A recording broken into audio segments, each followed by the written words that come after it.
There we go.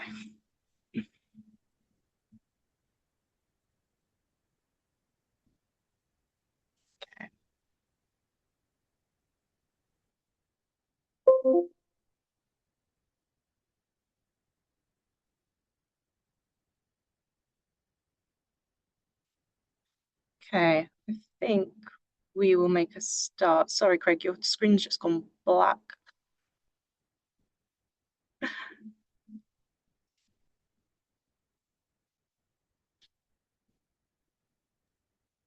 There we go. Perfect. Is that working? Yeah, I'm not sure what That's happened there. working. Fingers crossed Brilliant. that's the only time it'll happen. Yeah. No, that's all right. Brilliant. We'll make a start, and I say we'll do the housekeeping things first to allow some people to join who might be running a few minutes late. So thank you very much for joining. This is the second webinar we're doing as part of the Southbrook Solar Farm Phase 2 consultation. My name is Rebecca, and I am coordinating the public consultation for Southbrook Solar Farm. And I'll just pass over to Craig to introduce himself, though I appreciate you'll do this a bit more later. Just check you can hear me okay, Rebecca? Yeah. Yeah, great. Yes, hi all. Craig Thwaites here from Logica Consultants. I'll do a proper introduction of qualifications, etc. later. But yes, I'm here as sort of, I guess, the technical expert on hydrology, and I'll be talking through approaches, etc. Thanks, Rebecca. Brilliant. You can just go on to the next slide, please, Craig. We'll just cover off a brief bit of housekeeping. And again, so all questions tonight should be submitted via the Q&A function of this webinar. Just put in the blue box there just a little bit of a guide on how to do that. So if you sort of look at your bottom screen, the bottom bar, you should have a icon which says Q&A. To submit a question, type your question in the text box. You can do that anonymously if you don't want your name attached. And you can also show your question, replies, and we'll sort of answer questions live. We'll do our best to answer everything today on hydrology. If there's anything that's not on hydrology or we need to take away and come back to you in writing, we will do that. The webinar is being recorded because we want to make sure that anyone who's not here has the chance to see it, but also for reporting on the consultation and providing a summary of the Q&A. The slides from this webinar will be available on the website, along with a summary of the Q&A discussion following the webinar. And with that, I will pass over to Craig to do the presentation. Great, I should thanks. say, sorry. Rebecca. I was just saying, sorry, we'll take the questions at the end, unless it's a point of clarification.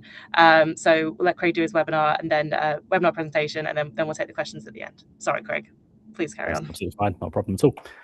Thank you very much. Yes, afternoon/evening, everyone.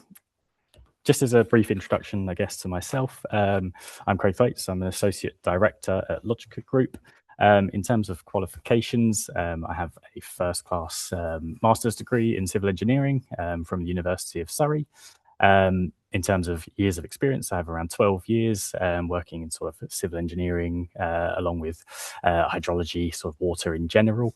I have significant experience on working sort of within the water field on a multitude of schemes, be that sort of residential development on brownfield, greenfield land, etc., all the way through to industrial uses and renewables projects such as this one.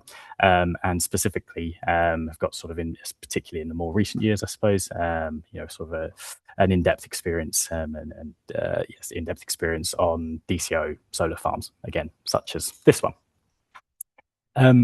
So just to, I guess, start off at the, kind of take things back to basics, and apologies if I'm sort of teaching anyone to suck eggs here to some degree, but I think it's useful to set out some definitions and key terms that are sort of going to come up throughout this, this presentation.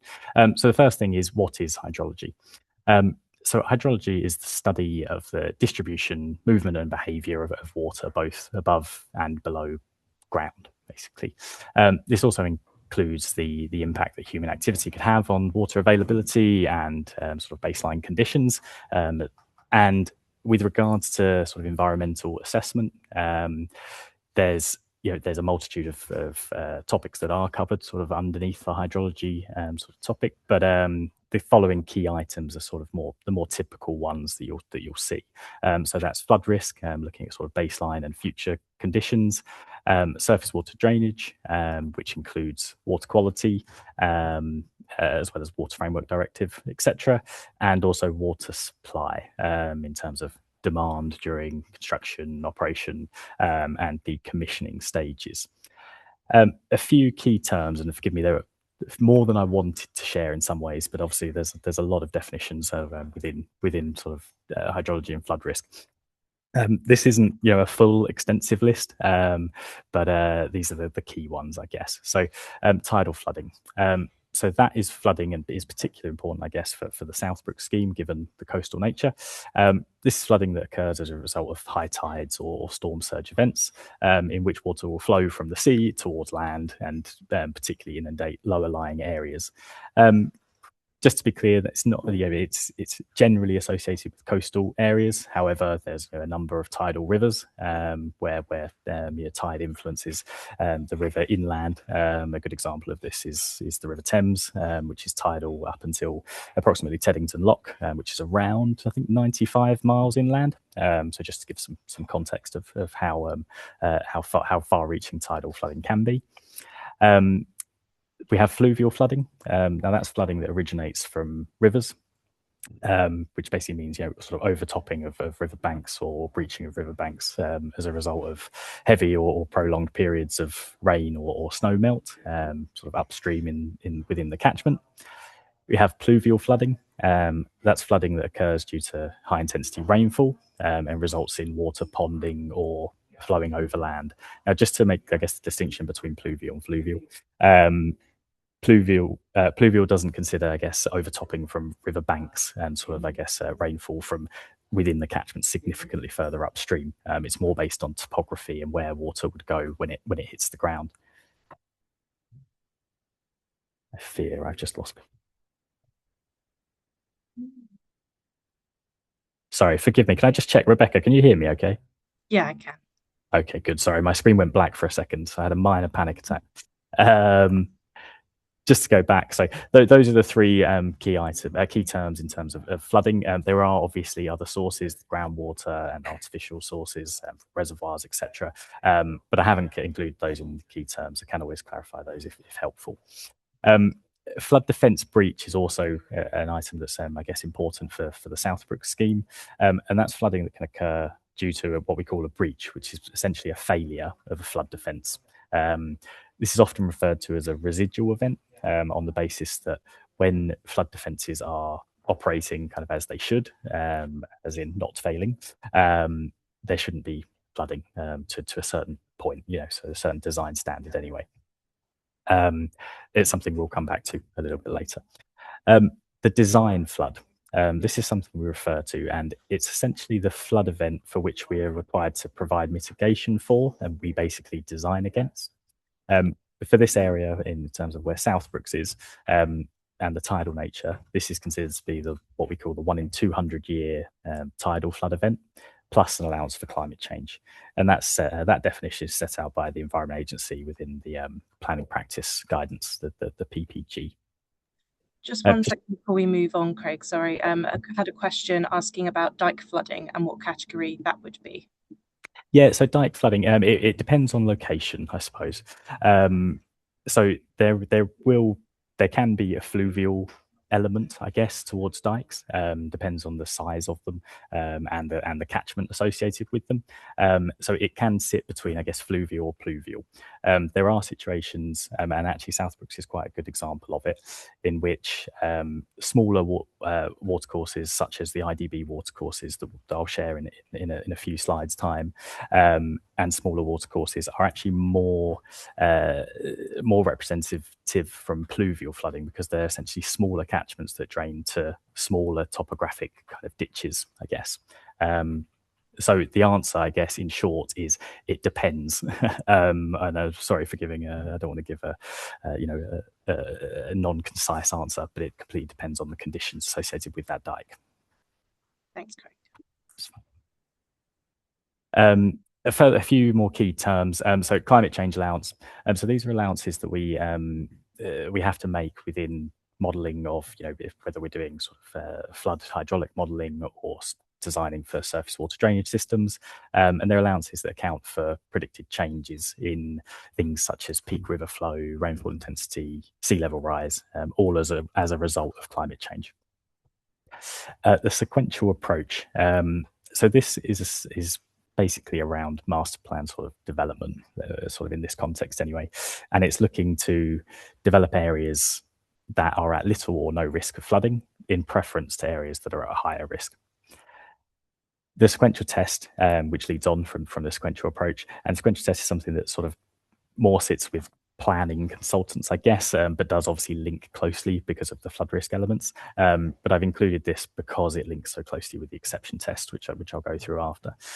So basically, where the sequential test is where it's not possible to locate development within low risk areas, the sequential test is required. You need to pass that.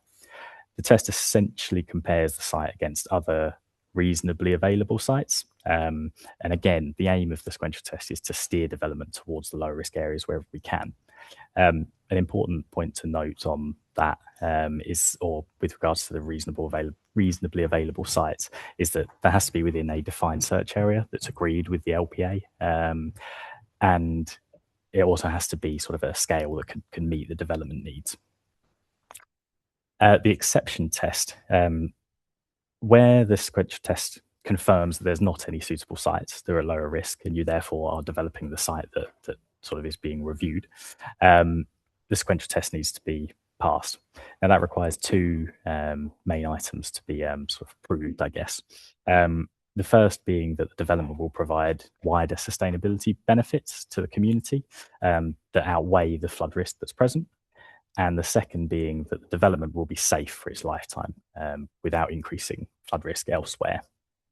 And that's a key point that we are required to do, I guess, in producing flood risk assessments. It particularly looks to tick that second item of being safe for lifetime and not increasing flood risk elsewhere. Two more slides on key terms, and then we'll be done with it. So just in the context of tidal and fluvial flooding, I expect many people in this webinar have seen the Environment Agency's flood map for planning before, which includes what we refer to as flood zones. I won't go into the numbers that are set out here, but happy to if people want to question. However, we have three main flood zones shown on the flood map for planning. We have flood zone 1, which indicates a low probability of tidal or fluvial flooding. Flood zone 2, which indicates a medium probability of flooding, and flood zone 3, which shows a high probability of flooding.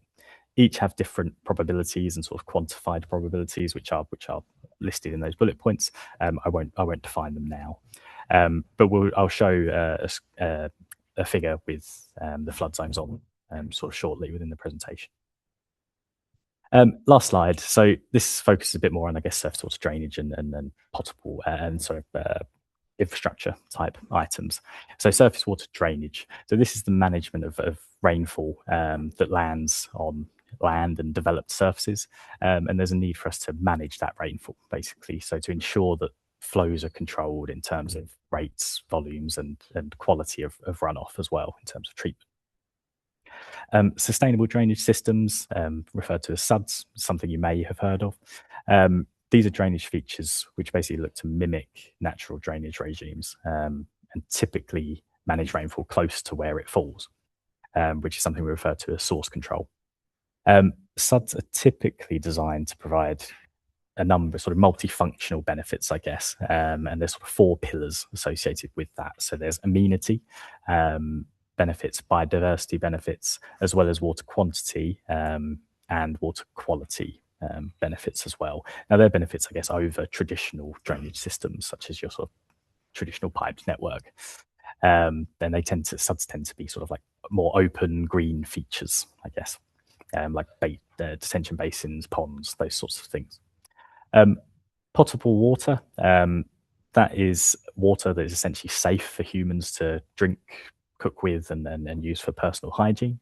And then we also have non-potable water, which is water that isn't safe for humans to drink and is typically used in sort of construction processes for things like dust suppression, toilet flushing, and irrigation in other schemes as well. That brings us to the end of sort of the key terms. we wanted to run through some, I guess, a high-level run-through of feedback received that we've had to date and some common misconceptions around hydrology. So I guess just on the feedback received to date, so we've obviously submitted EIA scoping, and we've received comments back from the likes of the Planning Inspectorate, Environment Agency, Internal Drainage Board, water companies, as well as local action groups. And I just want to make the point that actually those responses that we do receive are really useful for us, because it gives us local knowledge and the sort of views of hydrology and flood risk that perhaps we aren't aware of, because we don't live in the area, or we haven't worked in the area sort of significantly for a period of time. And it allows us to refine those assessments as we move forward. So feedback received to date. Again, there's a lot of feedback that's been received. So I haven't summarized every single piece in these bullet points, but these are sort of the key ones I think that we're required to look through as we take our technical assessments and environmental statements sort of through to the next stages. So the first one that was raised by the likes of the Environment Agency as well as Planning Inspectorate and local groups as well was the need for hydraulic modelling for fluvial/pluvial flood risk, to consider the impact or to consider, I guess, baseline and future flood risk associated with watercourses within the site. I'll come on to what the sort of next steps are and where these things are being addressed a bit later. The second part is updated tidal hydraulic modelling to consider the latest climate change allowances, as well as updated breach considerations for that residual risk that we spoke about earlier. Third item is on flood mitigation measures. That was raised again by a number of sort of statutory consultees as well as local groups in terms of how are we going to make sure that the site does remain operational and safe if it were to flood. And that's items such as raising of solar panels above the design flood level, as well as taking that sort of sequential approach wherever possible to locating those more sensitive uses such as substation and BESS in lower risk areas. Water supply was raised again by the Planning Inspectorate as well as water companies and the Environment Agency. That is basically just going to the point of how are we going to supply water to the construction stage, operational stage, and decommissioning stage of the scheme, and what impact would that have on public water supply, and where are we getting that supply, basically. Second to last point is impacts on existing agricultural drainage. Now that consists of, I suppose, existing field drains or field ditches, as well as field drains, sort of perforated pipes and field drainage that are beneath the agricultural fields. This is something that's been raised by local groups, as well as Planning Inspectorate and local MPs as well. So something that will be addressed.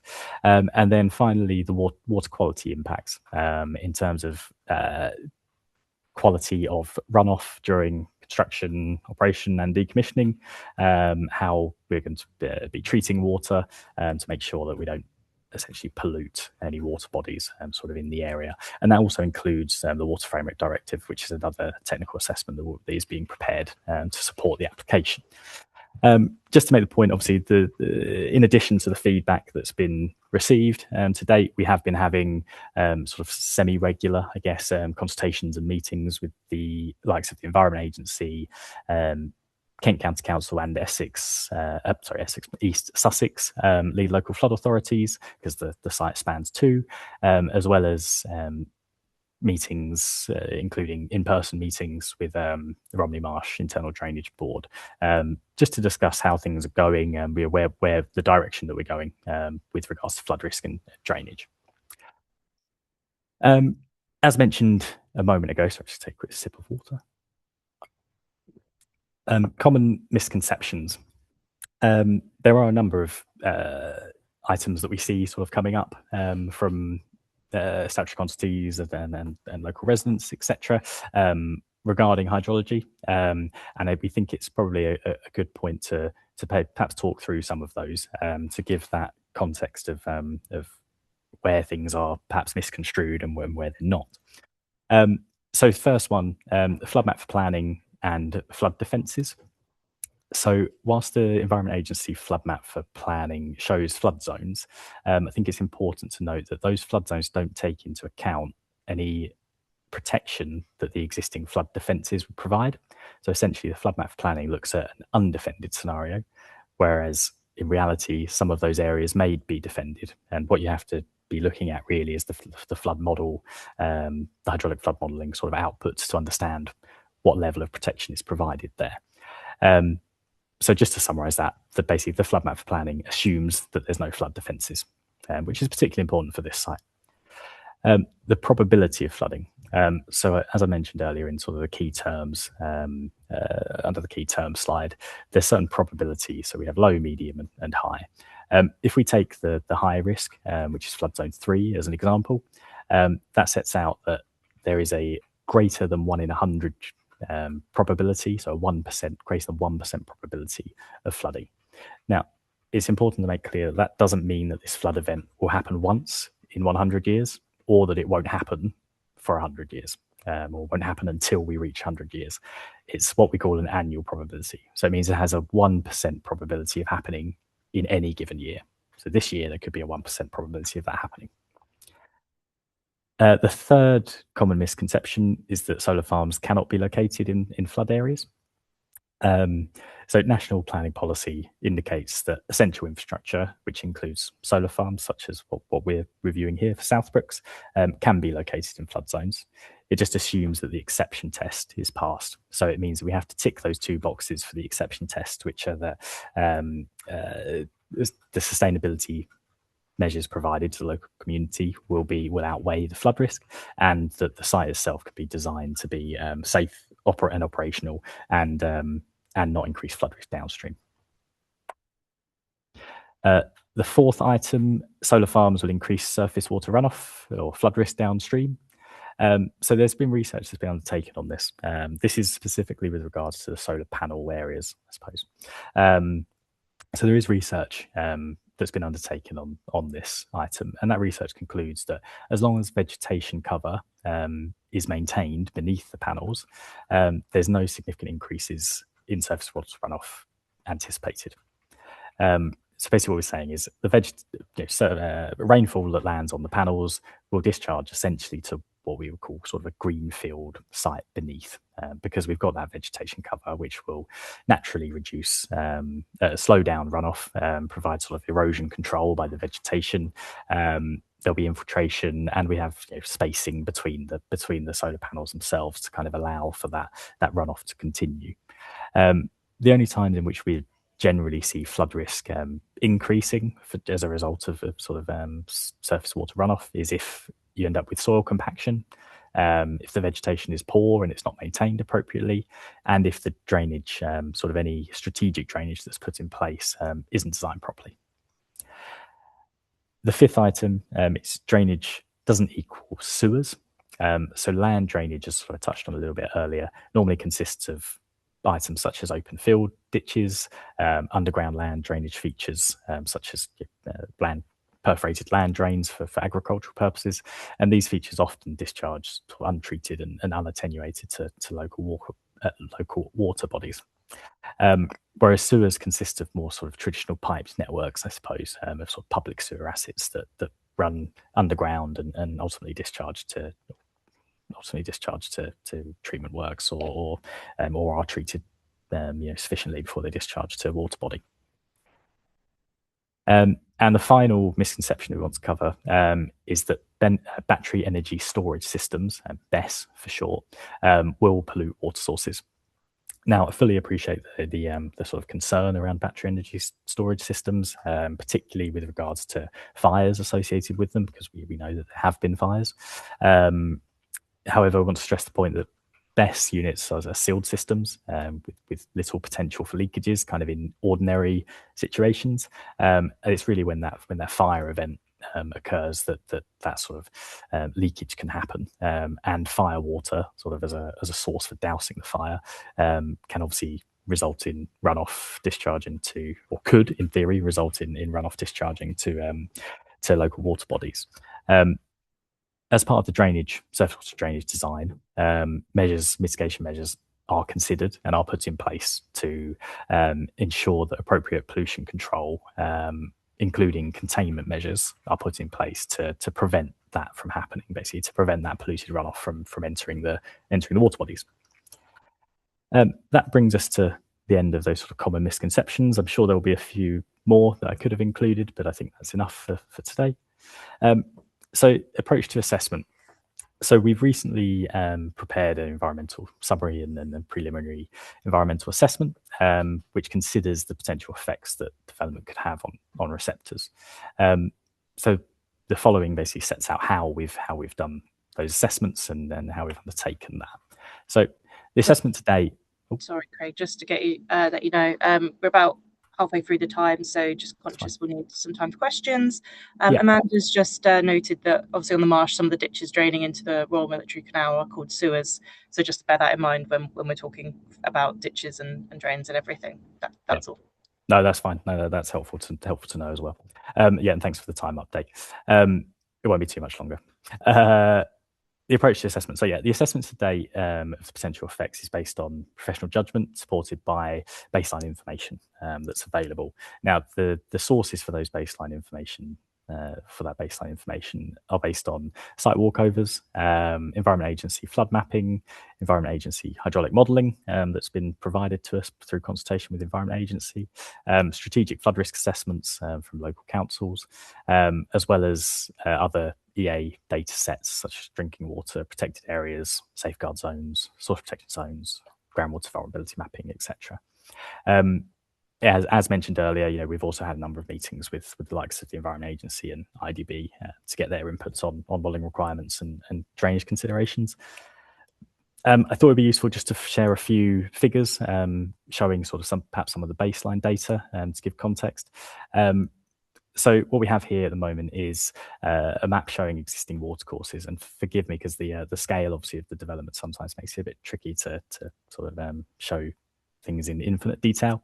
But what we've got on here shown are the Environment Agency main rivers. So we have the notable ones being the Jury's Gut to the southwest, the Southbrook Sewer sort of more centrally, and the Dengie Marsh Sewer to the southeast, which do flow through or in close proximity to the site.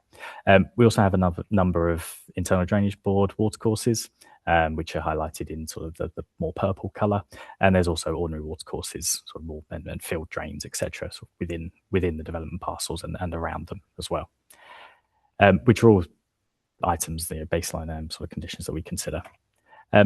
Just to share the flood map for planning, big scary blue map, which shows, as I'm sure people are aware, that much of the site is shown to be in flood zones 2 and 3, which are the lighter blue and the darker blue colours respectively. As mentioned earlier, these don't take into account flood defences, and I will just point out that the orange polylines that we have sort of around the coastline are existing defences that are there. Now, we haven't included the standard of protection they provide, etc. However, we're aware that obviously the lid ranges, for example, in the south, were implemented in 2024 and provide sort of a greater level of protection compared to what they may have in the past. I mentioned a moment ago that the Environment Agency have provided their hydraulic modelling to us for us to review outputs. What we have here is basically an output from what is called the Romney Marshes 2020 model, which is a coastal tidal model for the area. And just to give, I guess, the context on how much protection those defences are in theory providing, this is the defended scenario. So this considers the defences in place, and this is the 1 in 200 year probability event, not the 100-year plus 200-year plus climate change, which I'll come on to. But as you can see, in this scenario, with the defences considered, the site actually remains outside of the flood extents. This is again an output from the baseline model from the Environment Agency, which considers the 1 in 200 year plus climate change event. Again, defended, so it takes into account the protection that defences provide. And I will note that this modelling uses what are now outdated climate change scenarios. So we're undertaking modelling, which I'll come on to in a moment. We're undertaking modelling to bring that up to current climate change, so we can assess what the what sort of the baseline is in that scenario. I'll brush over these ones a little bit more quickly. This is the surface water, Environment Agency surface water flood mapping for the future climate change scenario. This is one where the scale is particularly difficult because it's showing a number of topographic low spots, essentially. But as you can see, many of the areas are shown in this light blue colour, which represents a low risk of surface water flooding in reality. So perhaps not as sort of scary as it does look on face value. In reality, a lot of it is low. I will make the point that the Environment Agency submitted or made public updated surface water mapping last week, and that these will be considered, the latest mapping will be considered in the assessments going forward. Just a couple of quick one just on EA Environment Agency reservoir flood maps, which show that the site is outside of any reservoir flood mapping, both when river levels are normal and when we're expecting sort of flooding within rivers, sort of as a more conservative assessment. And then the last slide I just wanted to share, or figure I wanted to share on this, was regarding drinking water protected areas, particularly for surface water. So we do have a couple of, or one location really, where the site does clash with a drinking water protected area, and that's in the northern area where we have an indicative interconnecting cable route. So there, drinking water protected areas are a particular concern when with water quality and treatment of runoff, etc., and fire water containment for BESS units. The approach to assessment. So with regards to receptors within our environmental assessment or preliminary environmental assessment to date, we've identified a number of receptors. I'll just run through those now. So we've got users of both construction, decommissioning site, as well as the completed development in relation to flood risk from all sources. Areas within the study area in relation to flood risk. Existing water courses with respect to impacts on existing water level, water levels, flood defences, surface water discharge rates to them, volume and the quality of runoff. Groundwater sources and drinking water protected areas for the surface water that we mentioned earlier. Existing agricultural drainage, which I touched on a little bit in one of the earlier slides, which has been a point that's been raised. Surrounding public water mains and sewers with regards to capacity and supply, and then water quality impacts to marine environments as well as the water courses. So these are all receptors that have been identified for future, I guess, more detailed assessment to understand what whether there's any significant effects to them. The outcomes of the assessment to date. So within that preliminary assessment that we've undertaken to date, we've concluded that with mitigation embedded, so when we include measures to prevent basically negative impacts during construction, decommissioning processes, and through sort of the design of the operational development, it's considered that the effects to receptors with regards to hydrology are anticipated to not be significant. Mitigation, just to give some clarity, I guess, on those mitigation measures. Mitigation during construction and decommissioning will be set out within the outline construction environmental management plan, often referred to as the OCEMP, and the outline decommissioning environmental management plan. And then mitigation measures during operation will be set out within the outline operational environmental management plan, as well as being sort of detailed within technical appendices to the environmental statement, which will include flood risk assessment, drainage strategy documents, as well as water framework directive assessments as well. And just generally, a hydrological mitigation will be embedded into the master plan development through the design itself. Now, that will include, just in terms of hydrology and design, I suppose, and then mitigation that's applied, taking that sequential approach wherever we can to the master plan layout. So that's aiming to locate BESS and substations, which are the more vulnerable uses within areas of lower flood risk. Then we have flood mitigation where required, which, as I touched on earlier, is items such as raising of solar panels above floodwater, consideration of flood compensation if we're raising ground levels to ensure that we don't increase, basically any measures to ensure that we don't increase flood risk to off-site areas. Approaches to watercourses will need to be considered with regards to offsets as well as crossings, both for sort of, crossings for access purposes, i.e. culverting or bridging over watercourses, as well as cable crossings below watercourses if needed. We'll also be designing a surface water drainage system to ensure that the management of surface water runoff is appropriate. For the BESS and substation areas, that will be a more sort of quantified assessment, including attenuation features before to control the rate of runoff, as well as treatment trains to ensure the quality of runoff is appropriate.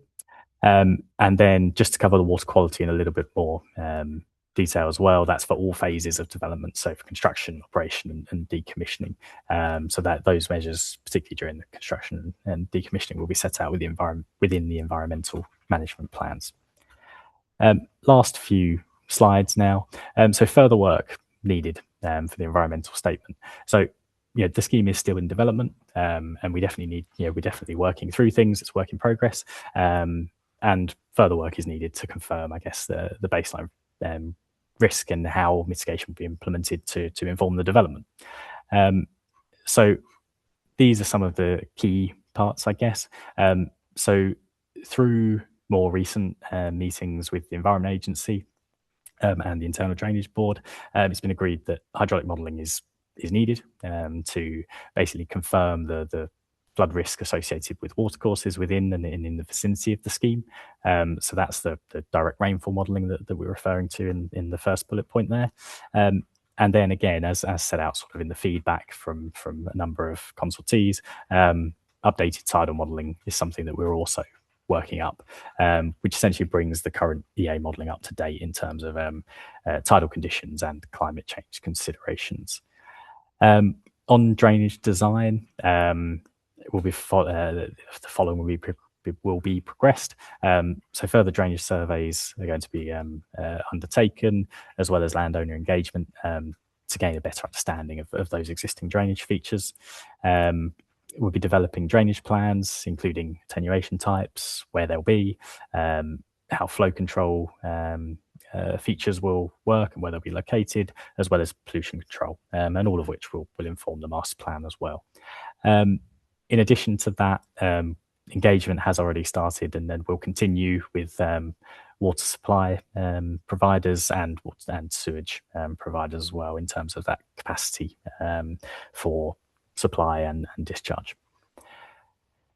We'll be continuing meetings with the likes of the Environment Agency, the IDB and the LLFAs, and they'll likely continue through to submission, to be honest. And that just ensures aiming to ensure their requirements are considered within the design, so there's sort of no surprises and that all environmental considerations are thought through. The following items are probably the ones that we're going to be focusing on. So the flood risk modelling itself and any results that come out of that, any resulting flood risk mitigation measures that need to be considered and incorporated within the scheme, impacts on watercourse crossings, both for above ground for access and below ground in terms of heights above ground and depth below ground for any crossings. The Water Framework Directive will be a key point for discussion to ensure that all baseline considerations in terms of aquifers, water protected areas, water quality, etc., are considered, and that appropriate mitigation is provided. And then also, finally, the surface water and foul drainage considerations as well. We'll be continuing to work internally within sort of the Southbrooks teams to ensure that hydrological impacts on other environmental disciplines, such as ecology and biodiversity, are considered in the assessment, and that appropriate mitigation is provided where it's needed as well. And just to, I guess, summarize the sort of the final outputs, I've negated to put the ES chapter on there, which obviously I should. There'll be a hydrology ES chapter, which essentially assesses in more detail than sort of the preliminary assessment does, assesses the potential effects to receptors as a result of the development. But that will be supported by technical appendices, which will include flood risk assessment, drainage strategy, water framework directive assessment, as well as the environmental management plans that I've referred to previously. That gives a bit of a, I think, I've tried to do it as quickly as possible, kind of overview of where we are, or what work we've done and where we are and what our next steps are. So thank you very much for listening, everyone. And yeah, Rebecca, if there's some questions that have come through or clarifications, I'm happy to field what I can in the time that we have. Brilliant, thank you. Yes, there's a few, so we'll go through those now. Thank you everyone for continuing to submit those. I wonder if you just stop sharing your screen, Craig, and then it's be easier to see you. Yes. So I'll start from the top, and there's a few that are sort of similar related, so I'll take those together. So first of all, we had a question from an anonymous attendee, but I think also raised by Amanda and Alan. There was I've seen some coverage today about Cleve Hill Solar Farm in Faversham, which was there was a report today about it using water from a mains residential supply for solar panel cleaning while residents had no water. So question from Amanda was, where will the water supply come from for Southbrook's panel cleaning, battery cooling, fire suppression for BESS, and how much would be needed? Related, Alan asked how, sorry, I just lost it. How do you propose to manage a similar event? So in a period of water shortages, how would we be able to continue to clean the panels, or what would be the procedure? The anonymous attendee asked, what about runoff from cleaning the many solar panels? I think this was in the key terms section, so the discussion about pluvial and fluvial, and what type of water would that fall into. I appreciate, Craig, obviously we might need to go and check with the EDF operations team about how they currently source water, and procedures for operating in an event, but any sort of information you can give about how that typically works for solar developments, and we can always follow up in sort of the typed Q&A, a bit more detail. Yeah, no, absolutely. No, that's fine. That's not that's fine to answer. I think, as you say, Rebecca, there are parts that we'd have to take away, and that are still ongoing on discussions with regards to panel cleaning, for example. However, on water supply, sort of as a more general, systems during construction, for example, systems will be designed to incorporate prefabricated units sort of offsite as far as possible. So we're not sort of looking for concrete production for water production on site for certain features, which has a positive impact in terms of water supply directly at the site. There are typically non-portable water sources will be used where you can, to minimize the demand on water supply, public water supply. I'll look into the Cleve Hill solar farm. It'll be interesting to see what exactly has happened over there.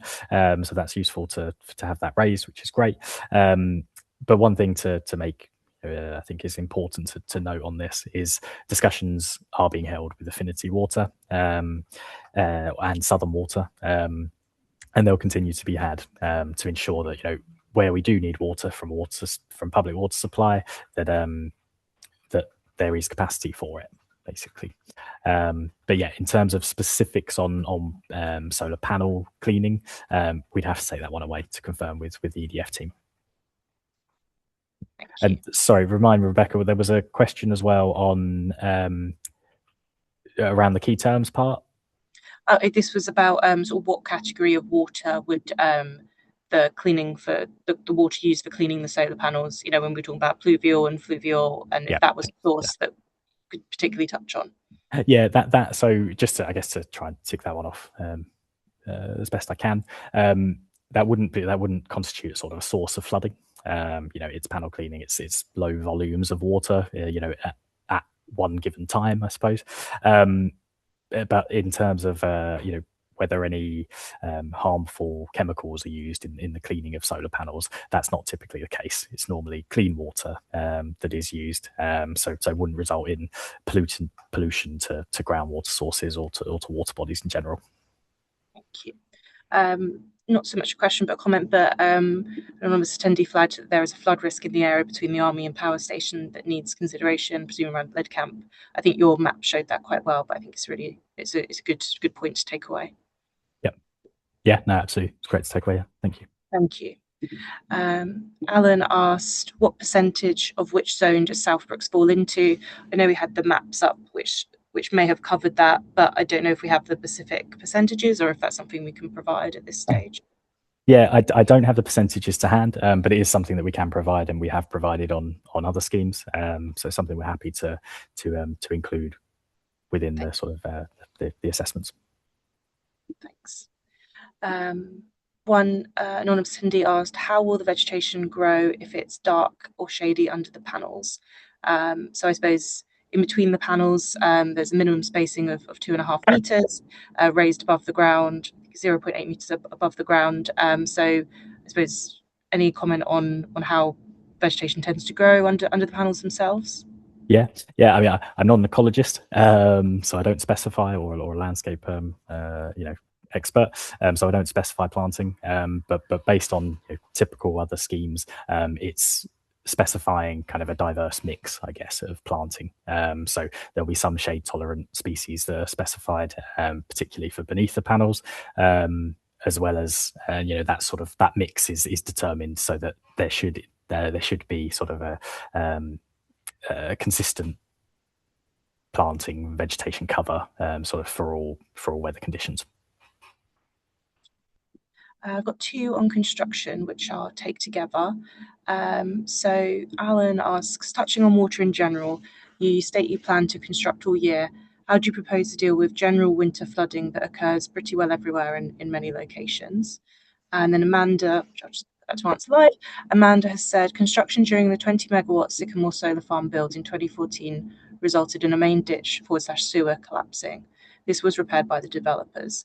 But how can the drainage system on the marsh be protected against a scheme on the scale of Southbrooks, with the nature of marsh soils in extreme wet periods like this winter, when the build period is up to 48 months, brackets 4 years? I suppose one thing just to say, I suspect in both those answers we might be referring to the outline management plans, which Craig signposted to. Worth saying that there is an early version of the construction environmental management plan, which is available as part of the consultation. I can signpost where that is. It's on the document library in the preliminary environmental information page. So just to say that if there's any references out to that plan, that's an early version of that plan is available to look at. Yeah, thanks, Rebecca. And yeah, I think you're right. In my reference is probably going to be that those sorts of items will be covered within the environmental management plans. We have been made aware from the IDB about the collapse from the nearby scheme, and yeah, all I can say is that we'll definitely take that into consideration, and those impacts will be considered within the environmental management plans. And I suppose just to go back on Alan's point about construction during the winter, that being measures in the environmental management plans like track matting around the site and advanced planting of the grass. So is there, I suppose, anything else to specifically say? Yeah, no, I think that's they're useful points, Rebecca. I think a key point as well is that if the area is flooded, measures have to be taken to ensure that the safety of operatives, for example, is taken on board. Be that sort of like cofferdams for excavations to sort of prevent from water ingress, etc., being occurring, are all sort of significant considerations on safety as well. So that will definitely be covered within the management plans. I had a question from an anonymous attendee saying, are climate change predictions worse than the map you showed? That's a difficult question to answer. The mapping shown, and I can clarify in writing where I can probably make it even clearer. Essentially, between when the mapping was produced by the Environment Agency to climate change requirements now. Yes, climate change has got worse, which isn't a surprise, I don't think, to anyone. Net sea level rises are increasing, and that's what the latest climate change allowances include. However, what I would say is that the mapping that I shared earlier went up to the year 2115, which is beyond the operational lifespan of the development. So when we're doing the modelling to confirm basically what the impacts of climate change will be through the operational development or during the operational development lifespan. But the technically what's shown on the EA maps is potentially conservative, but we need to do that modelling to confirm it, and that's why we're doing it. Thank you. Alan has a question saying, how will your cabling trenches impact on existing land drainage? We would need to look into that probably in more detail to understand what information we do have on existing land drainage, land drains, for example, sort of agricultural land drains, and try to mitigate against impacts. So that will be something, again, that's covered within management plans, realistically. Thank you. And anonymous attendee, will the modelling take into account the neighbouring solar schemes for cumulative impacts, brackets particularly adjoining South Kent Energy Park? Cumulatives is something that is being reviewed. The modelling, I'll have to come back on whether we take into account the cumulatives on the modelling point specifically on those solar farms. It depends on catchments and potential impacts. Those sites are unlikely to fall within sort of the same smaller catchments that we're looking at for the direct rainfall modelling, for example. And from a tidal perspective, we're directly adjacent almost to the coastline. So I think the impacts should be negligible between the two. And an important point to make is that with regards to cumulatives, I suppose, is every developer or development is required to meet the same criteria that we are in terms of not increasing flood risk elsewhere. So in theory, the impact should be negligible between all sites. One from Amanda. How will soil compaction be dealt with where pluvial runoff hits the same area of land beneath the panels while the other areas of the land don't get the runoff? And then second is there a plan to harvest runoff water? So in terms of soil compaction, there's lots of mitigation that can be put in place. Soil compaction management plans, for example, to essentially ensure that soil compaction isn't an issue or isn't there for too long and is managed. I'm not sure I fully understood the differences between locations, but I think that probably answers the question anyway, and that a soil compaction management plan can deal with that. With regards to rainwater harvesting, yes, the option to incorporate rainwater harvesting is being reviewed and will be used wherever possible during all stages of development.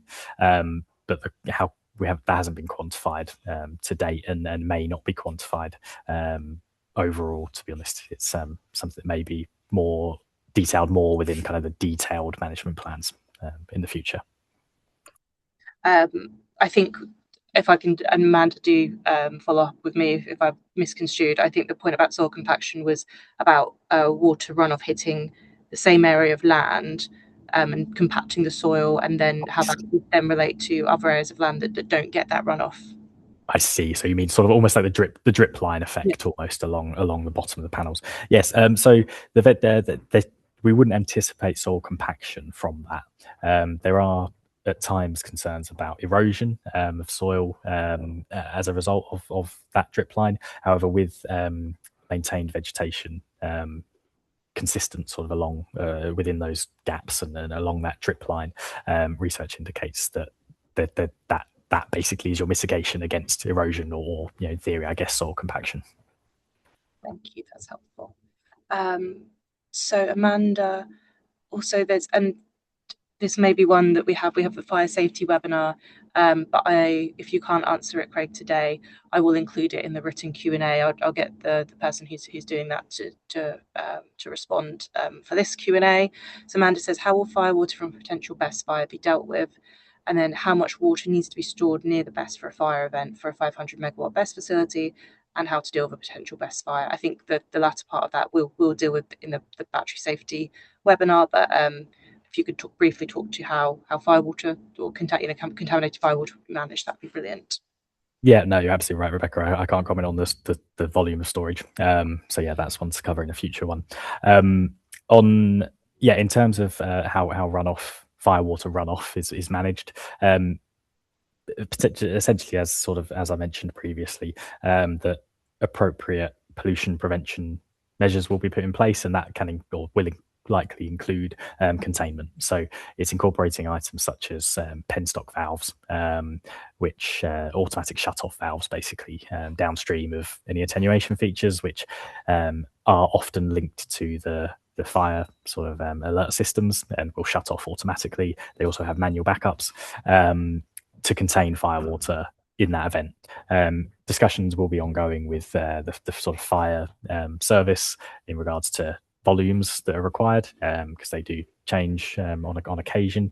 And also there's normally a requirement to consider that event coinciding with a rainfall event as well. And there's certain guidance that we follow that sets out what events we need to look at and what volumes need to be considered. Thank you. One from an anonymous attendee. What about the water blue zone on map clashing with top light blue panels? I believe that might be a reference to that drinking water slide where it showed it just going on the cables.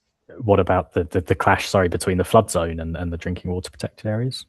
Sorry, what about the water blue zone on map clashing with top light blue cables? So I think this was the area where we saw that drinking water protected areas. Yeah. Yes, yeah. So those areas are basically the interconnections between the development areas.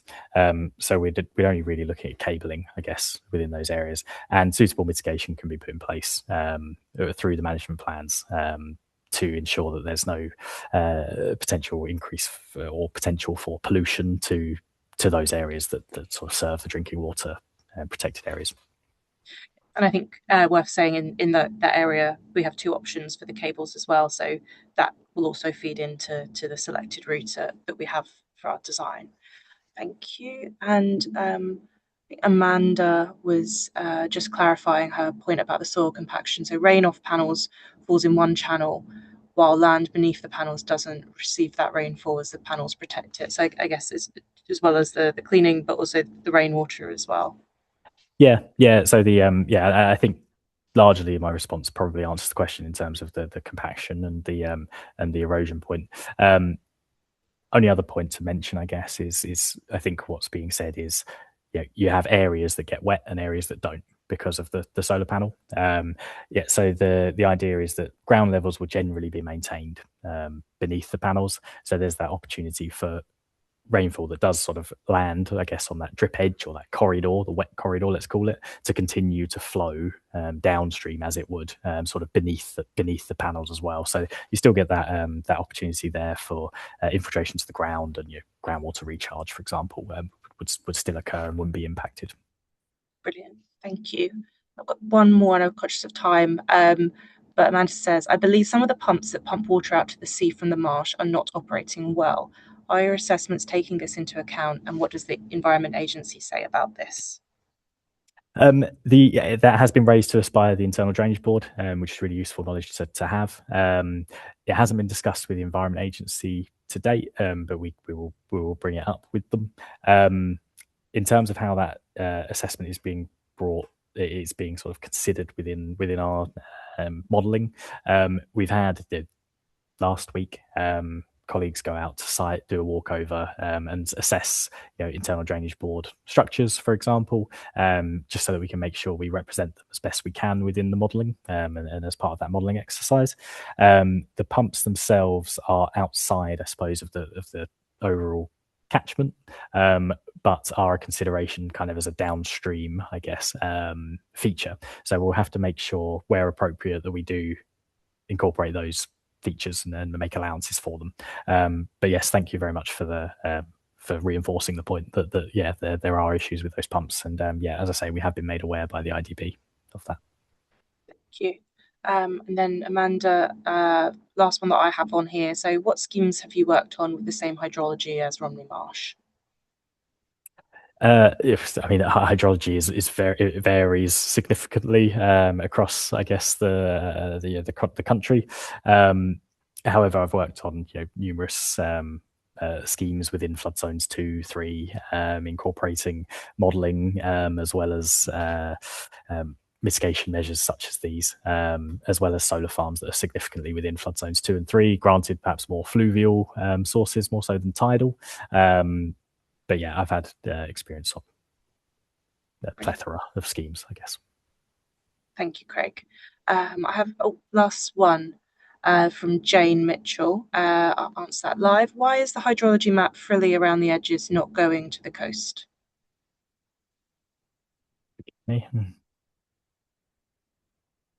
Frilly around the edges, as in why does it not show flooding on the coast? I think maybe is the question. It considers essentially flooding to land rather than sort of within the coastal marine areas. Yeah, and that's why. And then with the reason we're seeing sort of, I guess, those oh, sorry, I'm looking at the wrong map on my screen. The reason that you see sort of, I guess, the almost fingers, I guess, of a flood risk coming out from flood zones is based on topography. Topography changes drastically, and if you have a particular valley line or something, that floodwater will generally follow that valley line, and that's why you end up with sort of jagged edges in areas. Jane's clarified it's the area of black line. Oh, but I think that might have covered. No, the area of black line that you cover. Area of black line. Oh, I think that's a scale issue more than anything. But we can look into that and see and clarify that point offline. Jane, if you would like to email any further or picture of the map that you want to, or any sort of cover up questions, I'm on info@southbrooksolarfarm.co.uk. If you want to send a screenshot or any information, we can make sure that that's responded to in sort of the summary Q&A question. Thank you. Brilliant. I think just give it just a minute more, just see if anyone's sort of typing any questions, and then if not, we have our next webinar for the project on Tuesday, so the 9th.